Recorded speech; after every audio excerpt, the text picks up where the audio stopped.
Good evening, everybody. Welcome to the Voice of Reason podcast. My name is Andy Van Beber, and I will be joined by Travis Kirkendall tonight. If you watched the Facebook Live video, you saw that we had some technical difficulties this evening, but we worked our way through that. And you who listen to the podcast through your various services, do not have to suffer through all the technical difficulties. Or if you watch us on YouTube, you don't have to suffer through all of that. And so what you get is a little bit of an edited version. We're going to drop in you're not missing much. You're just missing Travis talking a lot without me. And I hope you enjoy the show. So here we go. We kind of get in. We were talking a little bit about our moving. You know, I have recently moved here to Louisiana, Missouri.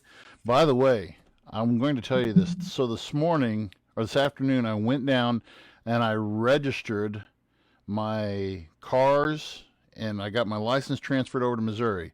Okay, so you know how much it costs to do a license in Illinois, correct? You what, $150 per license per year for your license plates. Yeah. Okay. Something like that. All right. So what ends up happening? So I went down there and I said, okay, and they had to get my title from Illinois. Got my title, got everything. They said we can give you 2 years on your van license and a year on your, truck because of the model year. Something had to do with that.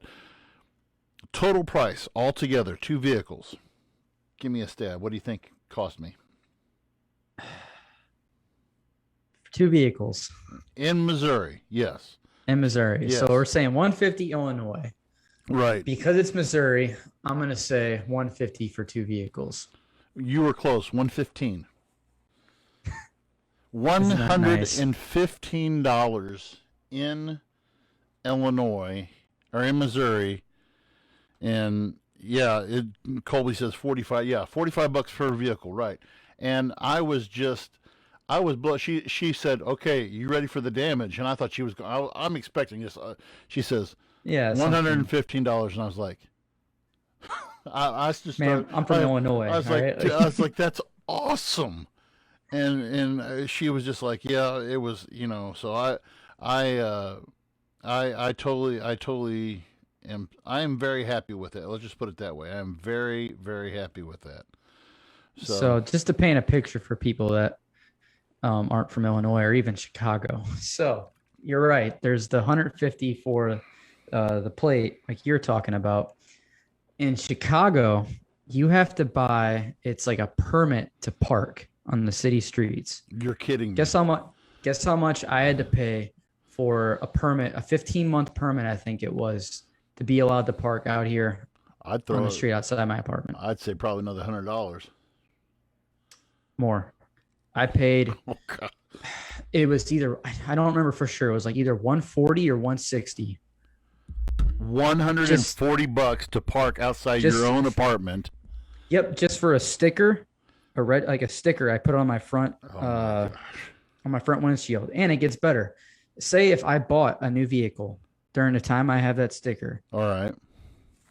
I cannot move that sticker over. I have to repurchase a whole new parking sticker for that vehicle. So you can't just take the razor blade it off, and then just get. Man, I would get creative with my tape. That's all there is to it. Now, do they actually check them? I don't know. I've never seen the police actually running through. Oh, they got the meter city maid. workers. Yeah, you get your meter maids. Yeah. So I wouldn't want to risk it here. They get their money here. Well, we were talking about it too tonight around the supper table. My sister-in-law came over for supper tonight, and she's like, that because now, I mean, she moved over to Pittsfield when we moved to Pittsfield. She had some health conditions, and she moved to Pittsfield with us. And she lives in income-based housing. And she said, now I come over here and visit you guys. I let my gas just go down to almost nothing, and I'd run on fumes over here just to get the cheaper gas, because it's. Oh yeah. I mean, I don't know what it is up in Chicago. I was just over in Pittsfield today, and it was $3.25 over there, and it's $2.79 here in Louisiana. And we're at 340 something. Oh God. Yeah. I mean, it's amazing how I don't know. It's weird what a difference a year makes, because I was looking at my Facebook memories. It's been about 3 weeks ago, and I filled up my truck in Hannibal. I've got a Dodge, a Ram 1500. It's got a 25 gallon tank, and I filled up my truck for $23. And that was 20. I got it. I had. That's nice. It was $1.03 a gallon is what it was, and I took a picture of it, and I was just like, I never thought I'd see that again in my life. I mean, I think I even told you guys that when you were students, you'll never see gas again under, and so that was just a year ago. But it is. It was nice. I remember $20 used to fill up my car. Now it's like 40. No. And I drive an economy car. I was gonna say it cost me about 60 to fill up my truck. So, but anyway, how are the mosquitoes? The mosquitoes are fine here in Louisiana right now. So. I live far enough up off the river; it's okay. But moving on, I was going to also talk about what do you think of the UFC fight on Saturday night, or did you? And you and I talked about it a little bit. The main event, Conor McGregor versus what do you say? How pronounce it again? Because I'm going to mess it up. How I think it's pronounced is Dustin Poirier. Poirier, okay. Poirier, yeah. I've heard it pronounced the way that you said it. I've heard Poirier, and I was like, okay, is it Poirier, or because I've heard Poirier and Poirier, and that's why I asked you that before. I was like, but I'm one of those guys who, and we've talked about this before. I watch boxing when it's like really big names, and I watch UFC. I love watching UFC. I used to watch. Yeah, I do too. I watched UFC. Now this dates me, because back UFC 1 through 10, we would a group of us guys, this is right when I was graduating college, right when I got my first apartment and had roommates, we would all pull in money together and we would get the pay-per-view, and you had names like Ken Shamrock and Royce Gracie or Hoist Gracie. And you had these guys and Tank Abbott, and back when it was no holds barred and just kicking butt and taking names. And then I just kind of got it once they started putting rules to it and everything. I kind of stopped watching it. But then along comes you got who was the big black fighter that was out there? He was about 3 or 4 years ago. I can't think of his name right now. It's escaping me. I watched him. UFC? Yeah, I can't think of his name right now. Was he kind of chubbier? He's a big guy. Yeah, he's a big guy. Daniel Cormier? No, I remember him though too. But along comes Conor McGregor, and this guy to me, he had the attractability to me. I mean, he's kind of like a human comic strip. I don't watch a lot of WWE wrestling, but I watch it for the pure entertainment value. They had guys on there like Stone Cold Steve Austin, guys like that who were just like these. I call them like a human cartoon strip, because they, like you and I said before the show, they sold the. I mean, they were the ones who sell it. They're the ones who bring in the dollars. And so when I saw I was like, oh man, I gotta watch this fight. And I was texting Sean. I think I did it on our group chat. I just said, "Hey, are you guys watching the fight tonight?" Or no, I think I made just Sean, and he's like, "Oh man, I forgot about it." And so, but it was. I thought it was a very. For those of you who didn't see it, Conor McGregor was his tibia. He broke his. It was his tibia. Yeah. He broke his clean break. He broke his tibia right at the end of the first. I mean, right at the end of the first round. Some are speculating that it was he had some problems earlier on, but man, and of course McGregor is always selling himself and everything. But Travis and I were both saying, what were you saying about who do you think won that first round anyway? Oh, Poirier won the first round. I mean, all the judges' scorecards had him winning the first round. Yeah. I mean, it's weird because like McGregor was saying, he's like, he's lucky he didn't. Here's what I loved about. I'm just gonna go right into it. This is what I thought was fascinating about what had happened. And I didn't watch this live because I just couldn't afford the fight, but I watched all the highlights afterwards, and I was watching like the live by round, like the text updates they do of it. Yeah. What fascinates me about McGregor is like this happens. Like gets knocked on the ground, leg broken, immediately starts promoting the next fight. Yep. Like, Yep. like didn't give like. I mean, obviously he was pissed. Like the guy lost his mind. Like he literally, Oh, I he think, was go. They were. I think he literally had a breakdown. Like he lost it. They were bleeping But everything on ESPN. I mean, it was bleep, bleep, bleep, bleep. He was, yeah, he was going off. and it was like Ronda Rousey is the one that actually put that out there on Twitter. She's like, honestly, what amazes me at the most is the fact that instead of like withering in pain is the fact that his leg just snapped. The guy is immediately promoting the fourth fight. Like it's pretty incredible to think about. Well, yeah, and when you break, I want to tell you something. I broke my ankle one time back in college, and to me, I mean, I've had my car accident was nothing compared to when I broke my ankle. When I broke my ankle, that was and the rehab after that. The rehab was worse than the actual. I believe it. The rehab was, I mean, just the stuff they made you do. I still remember going in there. That doctor's office said, "Okay, I want you to spell." The way he said, "I want you to spell your name with your feet. Make your foot go in the pattern of the letters of your name." And that was the most excruciating pain I think I'd ever felt in my life. And then walking on it, he gave me a walking cast. He wanted me to walk right out of the gate. There was no, I didn't, I think I had crutches for like 2 or 3 days, and he sent me in this hard cast. He said, you're gonna be walking on this. This was, I don't know if it was That's before crazy. um, but he was just like, you need to, you're empowered through this. And I was just like, oh God, you got to be kidding I'm me. surprised he had you walking on it. Oh, that I was fast. walking on it. It was like walking on pins and needles. But yeah, Oh, I believe it. Yeah. I mean, when they and it, I was a big boy back in college too. And when I was back in college, it took they got 3 guys to carry me. Well, I broke it in the student life center, and they carried me back to my dorm, and then my dorm director took me to the emergency room, and then they took 3 guys to get me up out of the. I mean, I couldn't put any pressure on it at all, and I was straight screaming. So for him to be sitting there and talking like that, I was just like, dude, you're okay. You're the real deal. You are the real deal. You're the real deal. Think of the adrenaline running through him too. I mean, you got a crowd like that, all the money, the stakes. I mean, yeah. Oh, the environment. I mean, bet you when they got him back, I get you. He was screaming. I will say this: he was screaming when he first was laying down.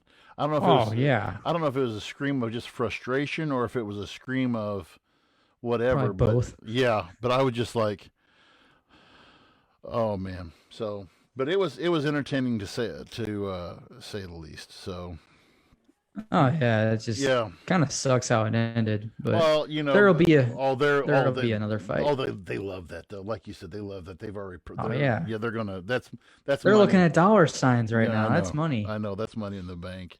And he's the money fighter of the UFC. So I mean, it'll happen for sure. Yeah, Coleman said. My buddy Coleman says he will make a great pro wrestler. He would make a great pro wrestler. And again, there were those guys who crossed over from UFC to the WWE. I mean, Ronda Rousey did it. Ronda Rousey was pretty big with it. Yeah, and then she just kind of faded. I don't know what happened to her. She just kind of faded out, and I don't know. She got pregnant, I believe, and they started the family. Oh, really? Okay, well there you go. Yeah, she's married to Travis Brown, who's another former UFC fighter. All right. Well, that explains a lot. But I mean, we had, like I mentioned before, go back and look up this guy Ken Shamrock. There's another guy. There's a guy early on there. They called him the Beast. His name was Dan Severance from the early days of UFC. This guy was ripped and built, and he was, they'd always have these super fights between Dan Severance and Ken Shamrock, and then Hoist Gracie was just this. I think a Brazilian Jiu-Jitsu, I think is what he was. Yeah. And that guy, I mean, he was probably between you and Sean about your build, but he was a bad man. he was. I got such respect for UFC fighters. Like Yeah. of all like athletes and competitors, man, they are those and boxers, like fighting sports in general, they have my Yeah. highest respect of an athlete, Well, really. and they don't even. I mean, UFC anymore though. They don't have. I mean, it's mixed. It's true mixed martial arts. I mean, back in the early UFC days, they had. I mean, this guy Tank Abbott. He was a. They labeled him as a street fighter. He was. Oh yeah, it was like him, like Kimbo Slice was a Kimbo. Well, street fighter. Kimbo Slice was. Well, he was a YouTube sensation before he. Yeah. And Kimbo Slice was. He's dead. He died though, didn't he? Yeah, I had a heart attack or Yeah, something Kimbo like that. Slice was he was and of course now Brock Lesnar's trying to make his crossover. He's back and forth between you. I've only seen Brock fight 2 UFC fights, and he didn't look that impressive to me as a No, UFC fighter. I never really cared to watch him, but it sucks we can't have Sean on tonight. Sean's the big UFC guy. I love UFC, but he's like big in it. He's a huge McGregor fan too. Yeah, yeah. So, but the next thing we were going to move into, and those of you who Travis filled in for me a little bit earlier, but when it gets to the podcast, I'll probably edit it down in the podcast. But yeah, I was getting nowhere with it. Thank you so much. But the biggest thing right now, and Texas is taking the national spotlight with what's going on down in Texas. For those of you who don't know, Governor, I believe his first name is Greg, Governor Greg Abbott, called the Texas General Assembly into special session. Now, usually what happens is, and I'll just give you the layout of how this usually works. Usually your state legislatures go up until about the end of May, and then they have a summer break.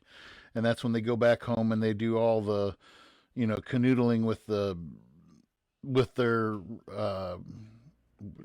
folks back home, and they get out and they, glad hand and shake the hands of everybody else and everything like that. And then they usually come back in a session about late August, early September, usually after your state fairs and all that stuff and everything, they come back in. Governor Abbott called them into special session last Thursday. Now, the purpose of a special session, whenever a governor, and the president actually has this power on the federal level too, that when a governor or somebody like that calls them into special session, it's usually for a specific topic to address a specific issue because they feel that it is necessary.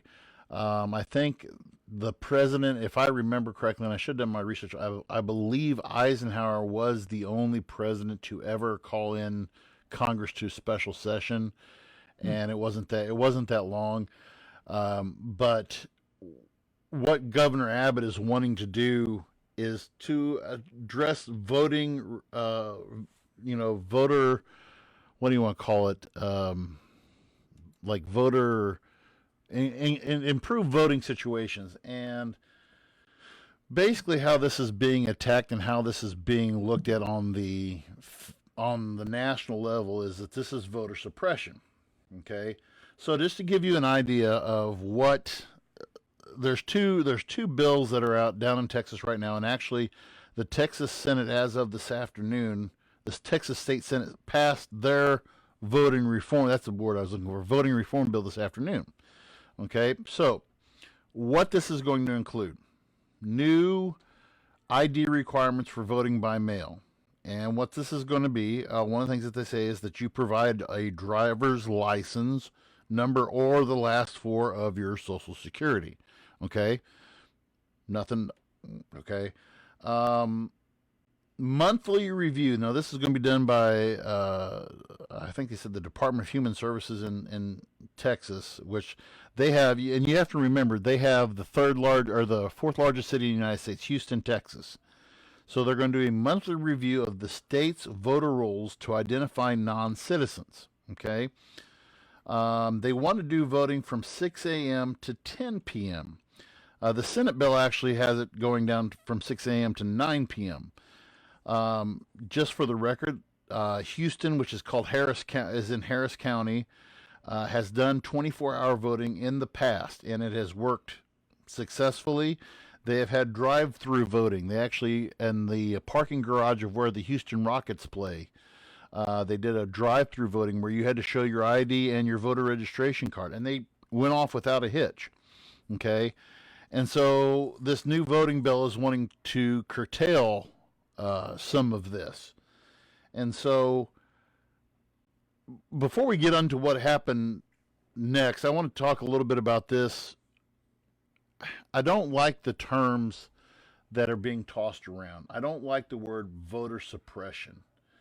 Um, you're making it sound like and this is the media, and again, I'm pretty much a moderate conservative, and I have a few left wing ideas, but I'm pretty much libertarian on this.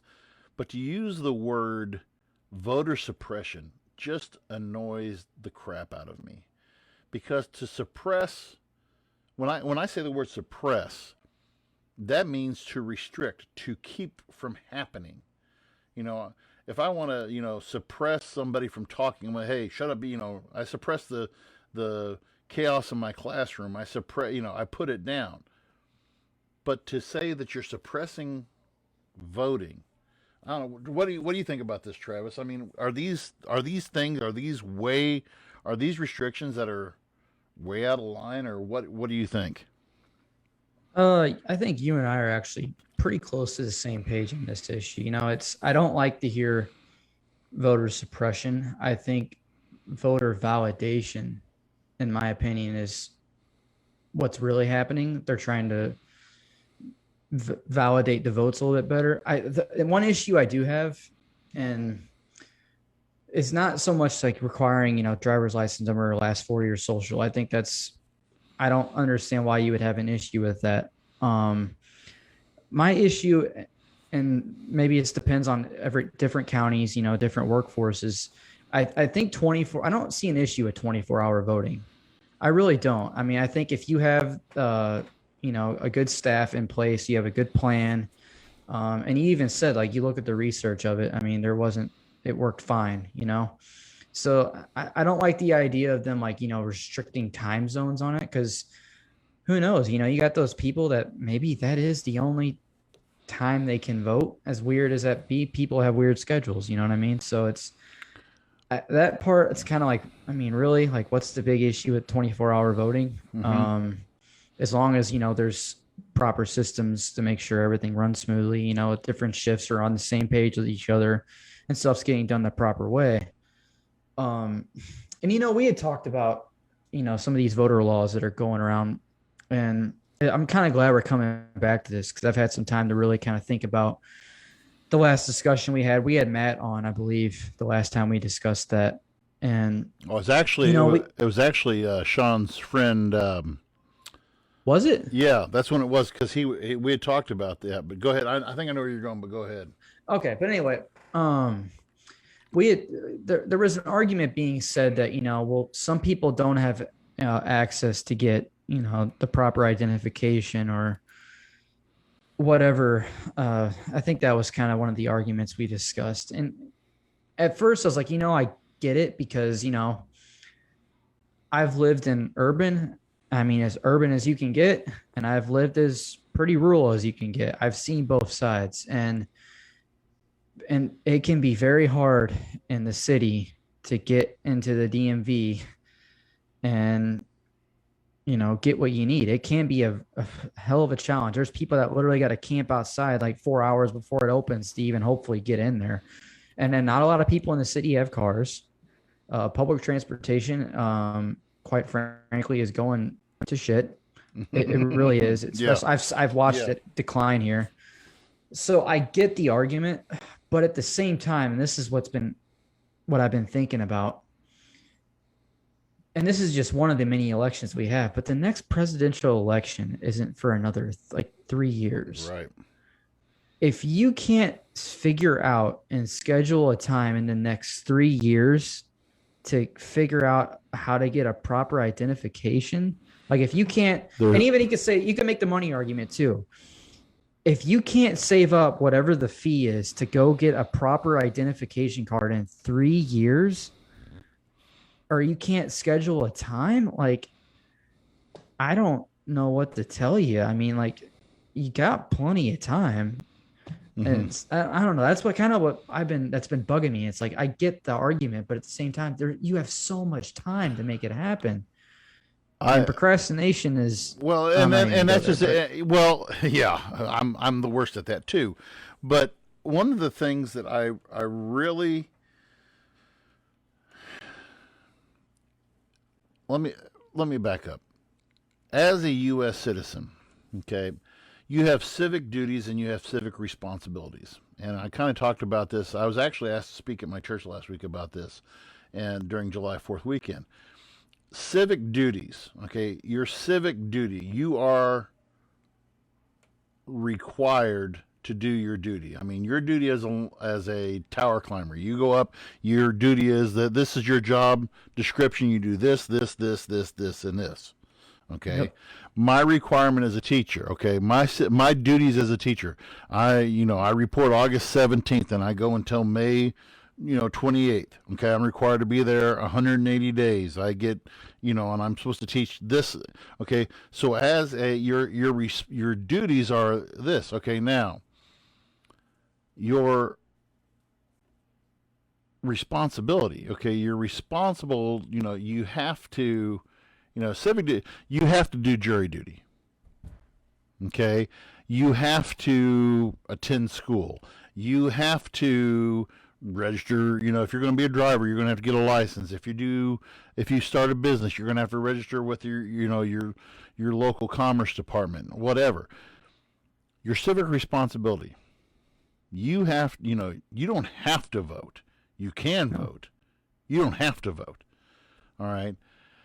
It is your right to vote. And I agree with you wholeheartedly. Part of it is, if people want to use an excuse, they can use an excuse. But at the same time, I can see, when it comes to voting, I'm all for more than 1 day voting.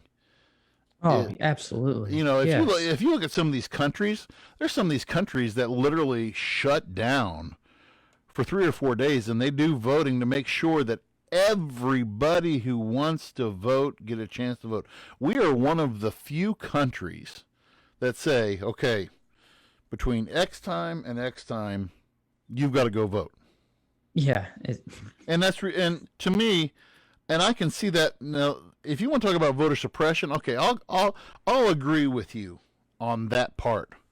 Me too. For voter suppression, because 6 a.m. to 10 p.m., okay, as a father of 2 children, okay, and we couldn't do the show last night. You didn't get home to work. What time did you get home from work last night? I got home, it was like 9:15, 9:20. Yeah. What time did you leave for work yesterday? Oh, leave for work? Yeah, what time did you leave for work? I leave the house at 5:20 every morning. Okay, so if yesterday was a voting day, there was no way on God's green earth that you could have voted yesterday, correct? No. Okay. No. So when they said that they did this 24-hour voting in Harris County, and they did it successfully, and they had to have, the voter ID. They had to have not only their voter ID card, but a valid driver's license identification card. Okay. So then, why can't we put that into practice then in a regular situation? I'm all for it. Let's stretch it out.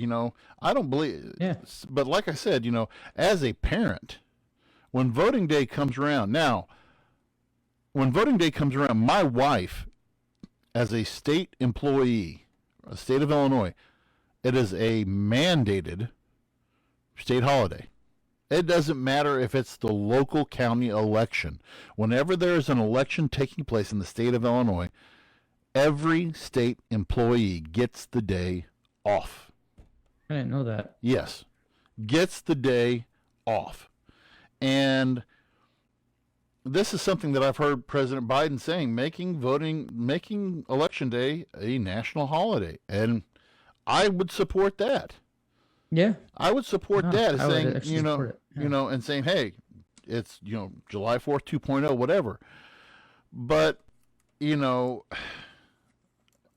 so moving forward with this then. So in this special session, so This is an executive order by the governor, and it has the same power if the president would have done it.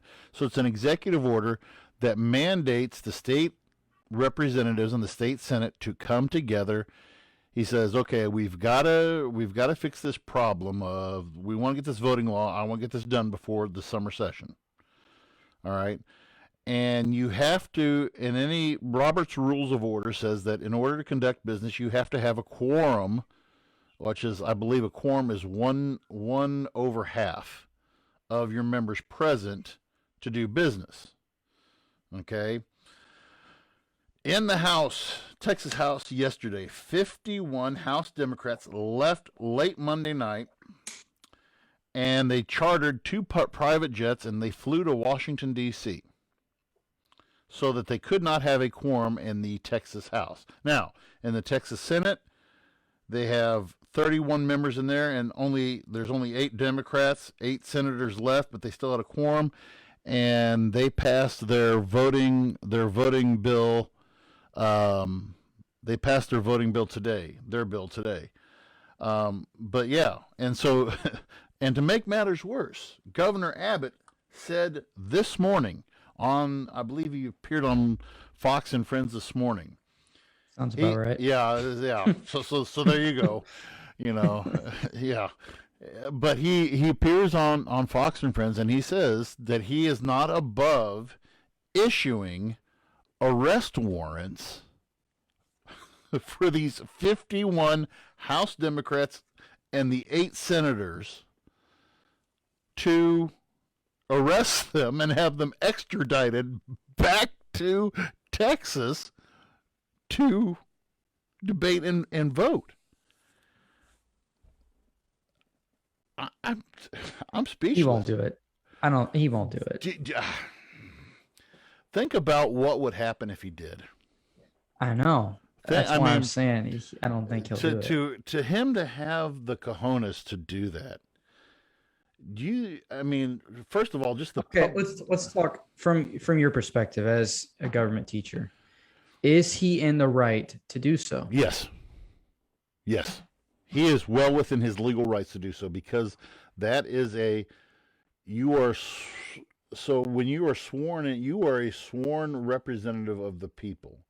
And as representative of the people, you are called to do business. It doesn't, you're sworn to represent the people. And when you're called to do the business of the people, like every year I go to the Missouri I go to the Missouri General Assembly every year to lobby for Missouri State Teachers Association. I go I usually go February or March. And so whenever they have they'll have their whenever it comes time to vote on something, they have a electronic system there in place that registers your vote, and it registers when you were there on every measure. And if you're not there, that looks really bad. If you miss a voting call, that's not good. Okay. Oh. And so now that the governor has basically, for lack of a better word, has sequestered, I guess is the right word to use, to sequester these guys to Austin, Texas, and say, get this done.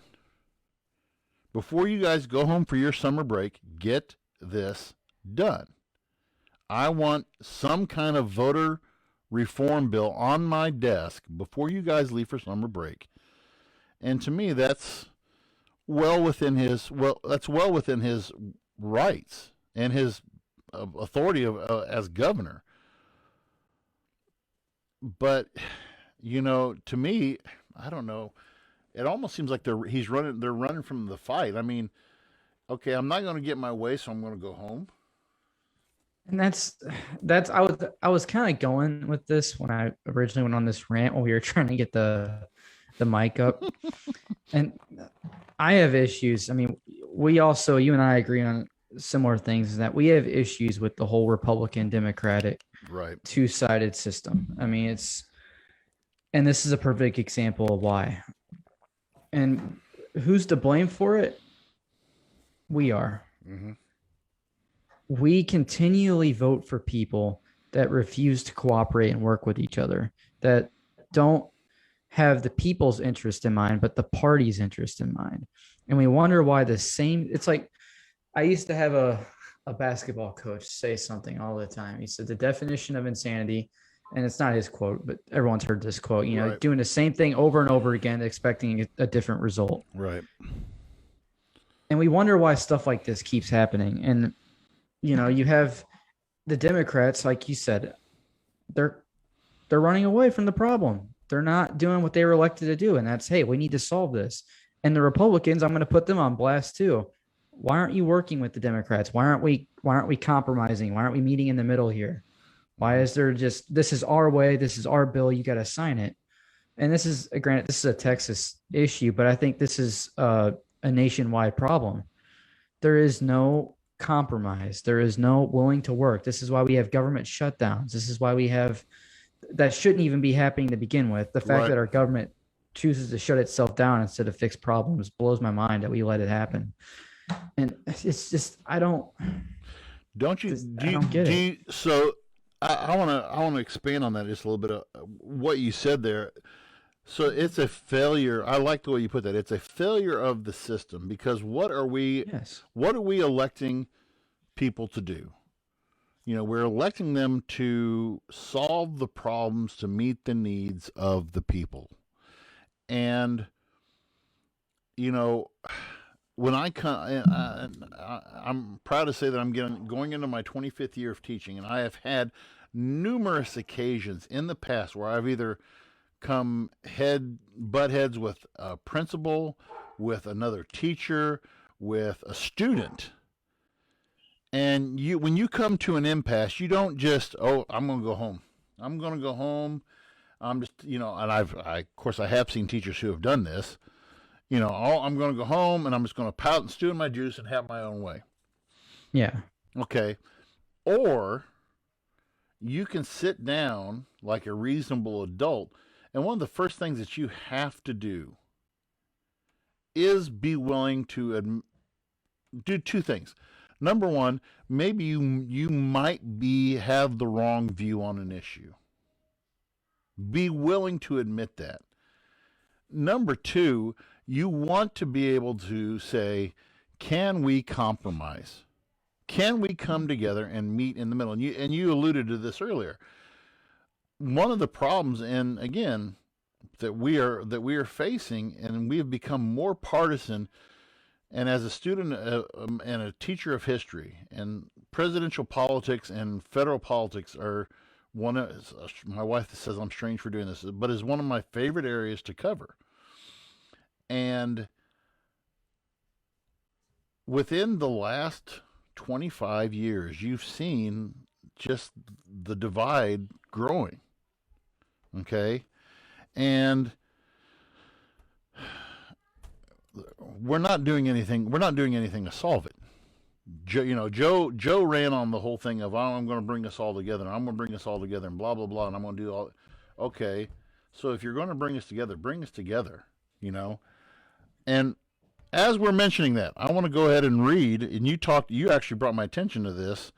I want to bring to the attention, so President Biden gave comments this afternoon in Philadelphia, and some of these were really, these were really some strong comments. He said, let's see, where are we at here? He said that these were laws that he were calling the raw and sustained election subversion. And he said that the 2022 midterm elections could highlight the damaging effect of the new laws. This is a test of our time. Hear me clearly. There's an unfolding assault taking place in America today, an attempt to suppress and subvert the right to vote and fair and free elections, an assault on democracy, an assault on liberty, an assault on who we are. We're facing the most significant test of our democracy since the Civil War. Now, this is where I get a little bit concerned about what he's saying. He said, he said, that's not hyperbole. Since the Civil War, the Confederates back then never breached the Capitol as insurrectionists did on January the 6th. I'm not saying this to alarm you. I'm saying this because you should be alarmed. With recount after recount after recount, court case after court case, the 2020 election was the most scrutinized ever. The big lie is just that, a big lie. And he said, yeah. So, thoughts? What do you think of that statement, Travis? Maybe this isn't the episode for this, but like I keep seeing this comparison of now to Civil War times. Like I'm starting to see that comparison more and more, like the left and the right with the North and like the Confederacy and United States. Like, right. Am I crazy for like I keep hearing these comparisons? Yeah. And I think that is very dangerous. The way these politicians, the influence that they have and the way that they are wording things and the way they are saying things in order to gain influence, to gain forget the word influence, to listen to our side, not that side. It's just saying stuff like that is only adding more fuel to the fire. It is just creating more of a divide, and it is not uniting us. It is just it's dangerous. I don't agree with I don't agree with the verbiage. No, I don't. That's exactly what I was just getting ready to say. Those kind of comparison. Yeah, that kind of language is very inflammatory. Because what we're doing is we're making this a country of us versus them. Yes. And this is a broken record that we keep on coming back to week after week after week. But I want to get back to our original topic here and saying voter reform has been an issue that has been plaguing this country since the early 1900s. There is a book that I assigned to. I actually do a team teaching project with our English teacher, and we read the book The Jungle by Upton Sinclair. And The Jungle takes place in turn of the century Chicago. And this is based upon interviews that Upton Sinclair did with workers within the meatpacking industry, within various groups. And the old saying for voting in Chicago was vote early and vote often. Because they were notorious in this book, and actually The Jungle, it is actually a difficult book to read, but it goes into detail on how and this was again based off interviews that Upton Sinclair had done, how they would go to the cemetery, how they would go to and get names of dead people, and they would pay immigrants to go and vote at multiple locations. Now, back in the 1900s, they had no way of knowing voter registration. You showed up as a citizen. There you go. You're good to vote. And then you had, and then the same kind of thing happened in the 1950s and the 1960s in Chicago. And I keep on coming back to Chicago. Richard Daley ran a machine in Chicago for nearly 2 decades through political fraud. And so, I mean, this is an issue that has plagued us. Okay, so now in recent past, in the last few elections, you've had people who stood in line for 2 or 3 hours, like trying to get into the DMV, who are registered voters, who are licensed voters, who want to get in to vote, but they're told, "Hey, we're shutting this place down at 6:00. We're shutting it down." That's pretty ridiculous. To me, that's ridiculous. Yes, and to me, that's an area that needs to be, as I said earlier, that's an area that needs to be reformed. But to compare us to Jim Crow times in the South, okay? Jim Crow laws on steroids is what he said. Yeah. So Jim Crow laws, and again, historically speaking, Jim Crow was basically voter suppression against people. When the 15th Amendment was passed, giving African Americans the right to vote in 1866, I think is when it was ratified. They went to everything. Literacy tests, you had to be able to sign your name. We got to remember that some of these African Americans did not have an education, and they didn't even know how to read their own name. So they would do whatever you could, grandfather laws, saying, okay, if your grandfather could vote in, I think it was like 1845, then you can vote. And they basically tried 3 different ways to keep African Americans from voting: literacy tests, grandfather clauses, and poll taxes. Okay, and and that's what voter suppression looks like. Yes. That's voter suppression. Saying to the women, 1919, you can't vote because you're a dumb, uneducated woman. Oh, I forgot where I was reading this at, but something like it was a I don't want to say Stephen Douglas. I may be wrong on this, but it was somebody who had said, women shouldn't wade into the grimy pool of politics and concern themselves with an election. And that was the whole thing of, okay, women are good for 2 things: cleaning the house and making babies. Okay, that's voter suppression. Yeah. That's voter suppression. One of the reasons why that they didn't want women to vote back in the early 1900s was because factory owners were afraid that they would vote to end child labor, and that they would push for prohibition laws. Yeah. And that's what they didn't want women to vote. What we are seeing today, you cannot compare those 2 together. We're not, and the case that they're making is, you're keeping them the vote because they're poor, or because they're black, or because they're Latino, or because they're this, that, or the other. That's not the case. What we're seeing here is we have seen voter fraud. And this isn't, and again, to reiterate what I just said, this isn't something that we are just now seeing. This is something that has been on the books, that has been a problem as long as there's been an America. As long as there's been a United States of America, we have had a problem with voter fraud. And what these guys are trying to do is trying to correct that. Now, their timing sucks. Now I'm going to play devil's advocate here. Their timing does suck, because this is being done, I think, and we might disagree on this, but I think that this voter reform bills are being done as a knee-jerk reaction to Donald Trump losing the presidency. I may be wrong in thinking that, but the timing of it sucks. I mean, I wouldn't say so much Donald Trump, but I would just say Republicans losing the White House. More, yeah. I wouldn't say just him, but just the fact that their party lost so much in the last election. So I would agree with you on that. Yeah. You could have timed. I think you could have timed this a little bit better, because, okay, so now what it's looking like is, why wasn't this issue addressed after such a close loss? I mean, previous 2 elections, Hillary.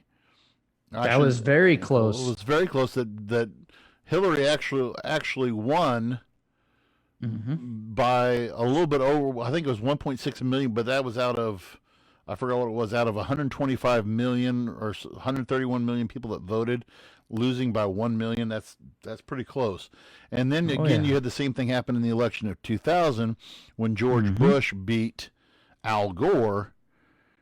Where was the public outcry? Now there was some outcry during 2000 because of the way, I believe it, yeah, down in Florida, because there was a lot of hanky-panky going on down there in Florida. Florida did change their voting rules because they were still using the paper ballots. They were using the poke hole system in the paper ballots. And so they said, okay, we're going to change this. We're going to change it to where we're going to use, and I think, if I'm not mistaken, I think Florida uses touchscreen voting now. Okay?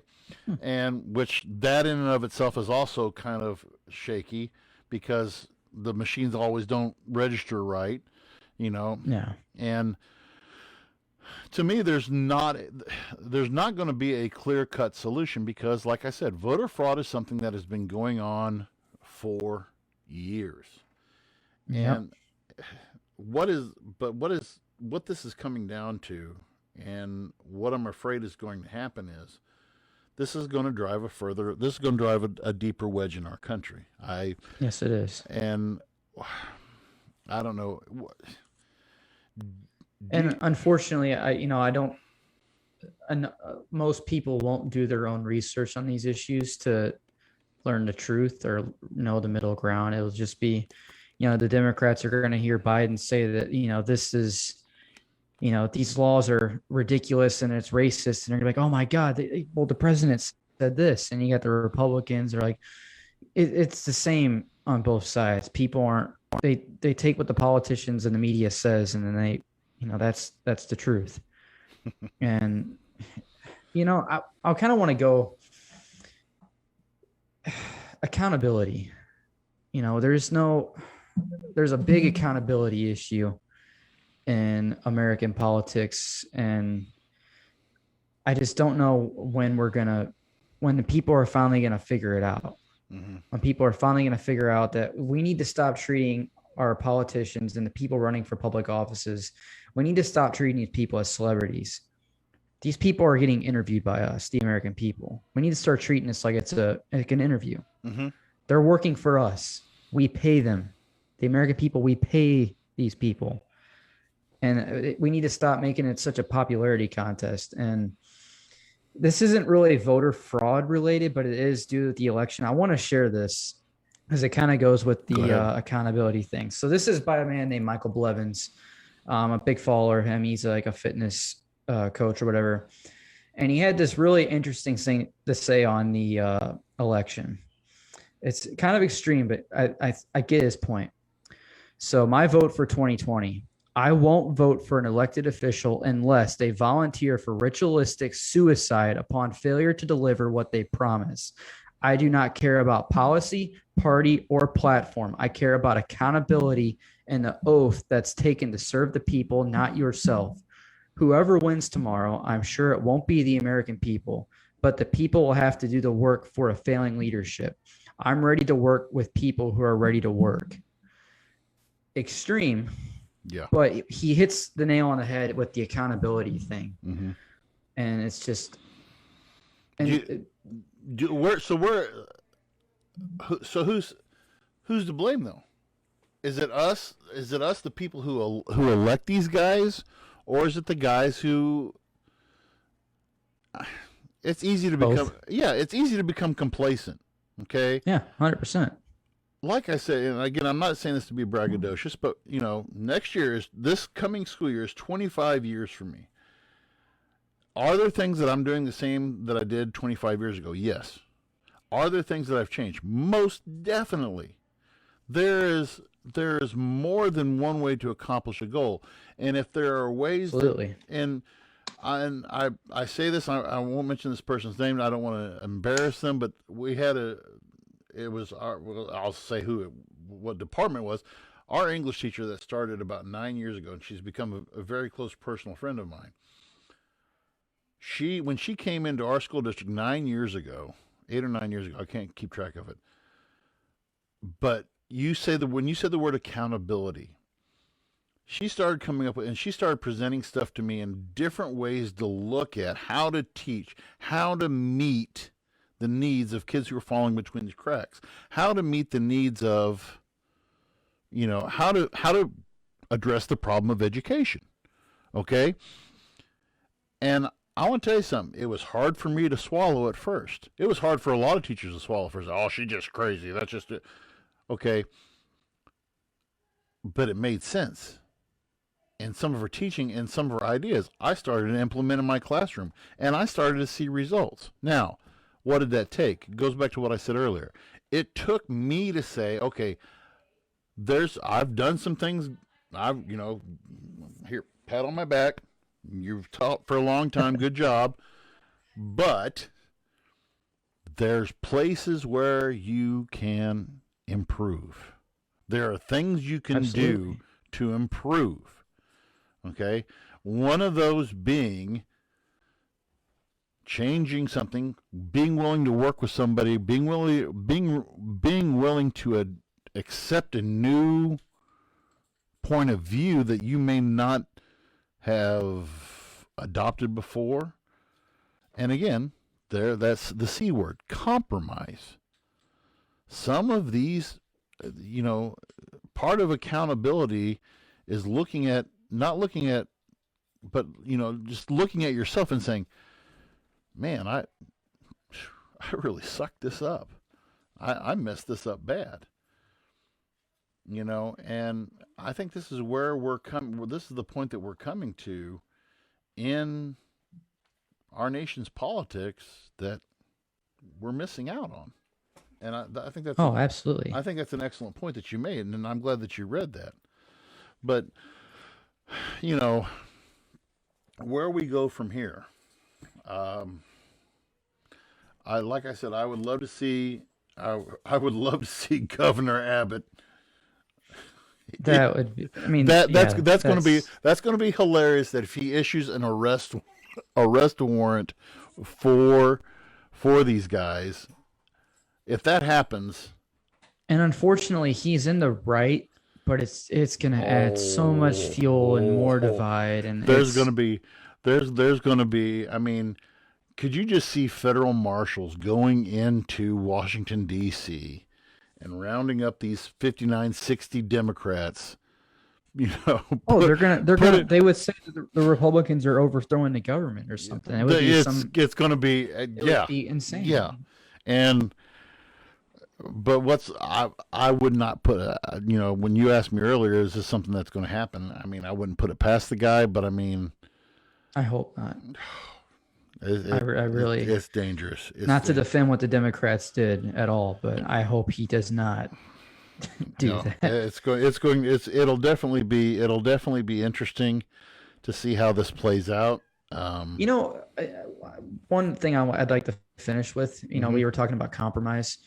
You and I kind of talked about our view on it, and I think we both came to the conclusion, in our opinions, a good middle ground would be, okay, we have the ID requirements, but we need to open up these timelines. Like this, the timelines that they're proposing you can maybe make the argument of suppression there, right? Mm-hmm.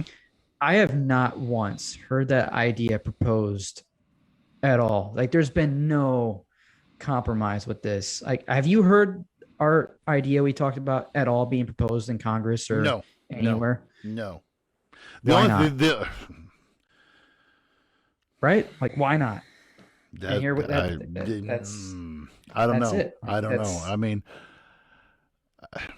for one thing, not to say that's the perfect solution, but that is compromise. You know what? I would the one time I might agree with Uncle Joe is saying, make an election day a federal holiday.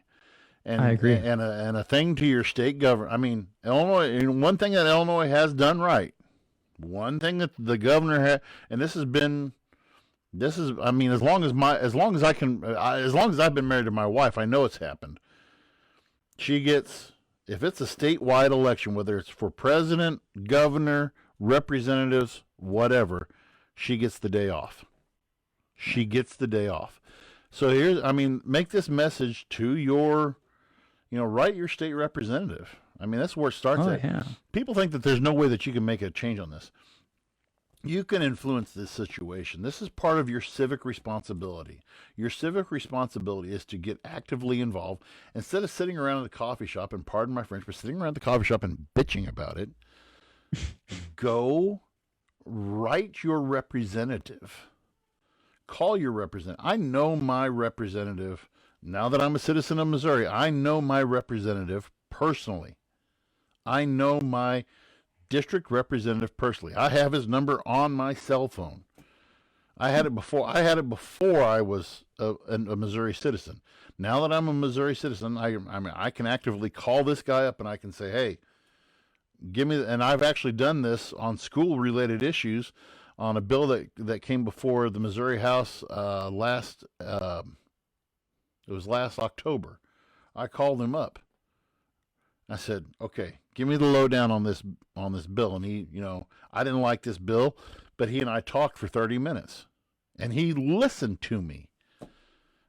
This is what it's about. And I think that on the federal level, this is where we're missing the boat anyway. This is where we're getting away from it anyway. And we need to get back to it. So, again, we're at the point where we're not listening to each other. You're exactly right. We're not listening to each other. And there are, like you always said, you can hear me or you can listen to me. I think you're the one that told me that. Are you hearing me? Are you hearing me or are you listening to me? There's a difference. Yeah. I mean, I use this example, and this is over a lot of people's heads, but this dates me. Charlie Brown, whenever they do the Christmas special, they always have the teacher who, they never say what the teacher's saying, and she always goes, wah, wah, wah, wah, wah, wah, wah. That's what some people hear. Yeah. I mean, that's why I have a number of kids who fail my class, because that's all they hear, But anyway. But aside from our technical difficulties, anything else you want to add tonight? Man, I think we had a pretty good episode, just you and I. Well, for those who are listening to the podcast and not listening to us live, you're going to hear the edited version. If you want to hear the technical difficulties, go back and watch it on Facebook Live. You'll see the technical. They don't want to hear. They don't want to hear that.